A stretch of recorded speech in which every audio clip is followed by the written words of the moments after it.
D'Alva, Jim Harrison. À mon réveil, un carillon d'église remplaçait les serpents. Oh, le doux Angélus! Mais ces cloches surréalistes m'ont terrifié. Que fichaient donc des cloches au beau milieu de cette région sauvage, quoique vaguement cultivée? C'était apparemment le début de la soirée. Le son cristallin du carillon se détachait sur la basse continue et vrombissante d'une myriade de moustiques qui s'étaient d'ailleurs gorgés de mon sang durant mon sommeil. Je me sentais courbatue, épuisée après les épreuves de la journée, mais aussi curieusement bien reposée. Rien d'étonnant à cela après 5 heures de sommeil en plein air. J'aurais donné n'importe quoi contre 2 doigts de whisky paddy et une pinte de Guinness. Ma récompense habituelle après une bonne marche dans St. Stephen's Green pendant les mois que j'avais passés à Dublin. En plus de ma soif, j'avais une faim de loup.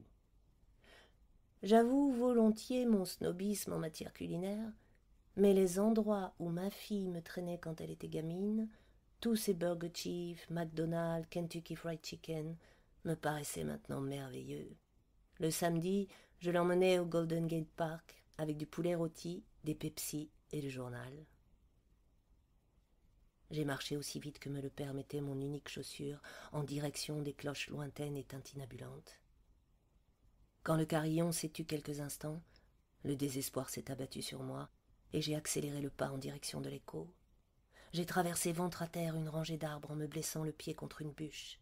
Tout là-bas, à des kilomètres, se dressait la ferme d'où venait le carillon. Je fendais maintenant un champ de blé dont les épis m'arrivaient à la taille, et je reconnais volontiers que d'abondantes larmes de soulagement m'inondaient les yeux. Ma joie a été passablement mitigée quand j'ai avisé sur ma gauche un groupe d'une douzaine de cavaliers qui se ruaient vers moi au grand galop. Bon Dieu, ai-je pensé, je me suis égaré sur leur terre et ils vont me pendre haut et court. La horde assourdissante s'est arrêtée en cercle autour de moi, un mélange de cow-boys et de fermiers en salopette. Un type énorme a sauté de son cheval et m'a soulevé comme une grosse plume pour m'installer derrière la selle d'un autre cavalier. Il m'a dit qu'ils avaient tous pensé que je m'étais fait planter par un crotale, idée à laquelle une nausée m'a saisi. Personne ne m'avait prévenu qu'il y avait des serpents à sonnette dans la région. La ferme était celle de Naomi. Ne me voyant pas revenir, au bout d'un moment, elle avait improvisé une battue pour me retrouver.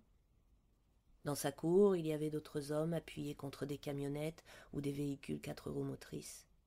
Certains buvaient de la bière. Le gros type m'a fait descendre de cheval et m'a propulsé entre les bras de Naomi.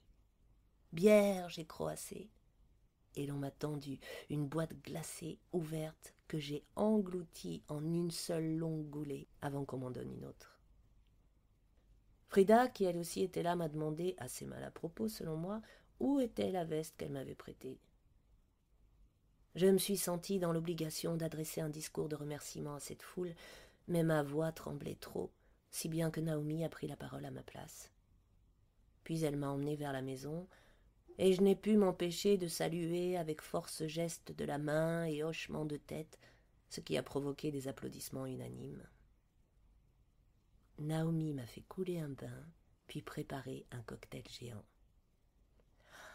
Allongée dans la baignoire, j'ai imaginé D'Alva, jeune fille, dans cette même baignoire, après une journée passée à galoper à travers la campagne. Cette image a provoqué une érection, laquelle a disparu au seul souvenir de mon horrible aventure, qui, je le savais, amuserait beaucoup cette garce de D'Alva.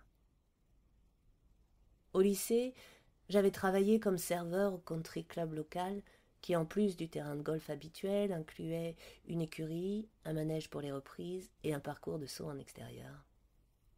J'avais remarqué à l'époque que l'équitation avait un effet bénéfique sur le postérieur des jeunes filles habillées en cavalières.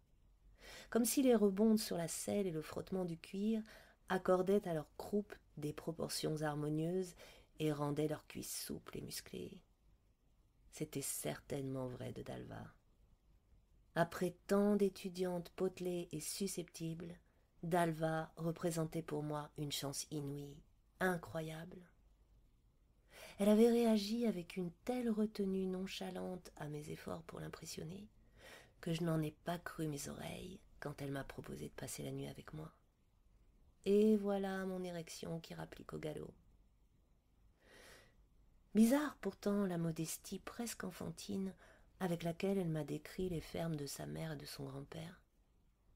Cela tient sans doute au fait que le milieu dans lequel un enfant grandit perd toute originalité à ses yeux, et que l'adulte considère l'environnement physique de son enfance comme allant de soi.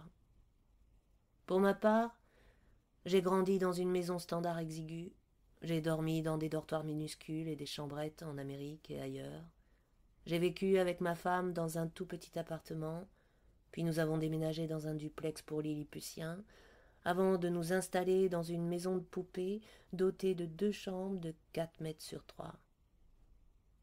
Cette salle de bain est plus vaste et mieux meublée que n'importe lequel des salons où j'ai vécu. Mais ce bain et ce cocktail sont trop délicieux pour que je laisse la rancœur m'envahir.